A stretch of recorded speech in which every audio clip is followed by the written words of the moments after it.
এই নাও তোমার বেতন, ঠিকমতো কাজ চালিয়ে যাও। ধন্যবাদ স্যার। এত তো অনেক টাকা।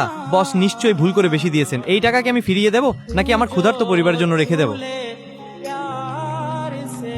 ও বেবি, আজ আমি আমার এক কর্মীর বেতনের সাথে অনেকগুলো টাকা বেশি দিয়েছি। যদি সে সেই টাকা ফেরত দেয় তবে আমি তার জীবন বদলে দেব। ওলাভ, তুমি খুবই দয়ালু, কিন্তু আমার বিশ্বাস সে কখনোই টাকা ফেরত দেবে না। দেখা যাক। ম্যাম সাহেব, বস কাল আমাকে বেতনের সাথে ভুল করে কিছু টাকা বেশি দিয়েছেন।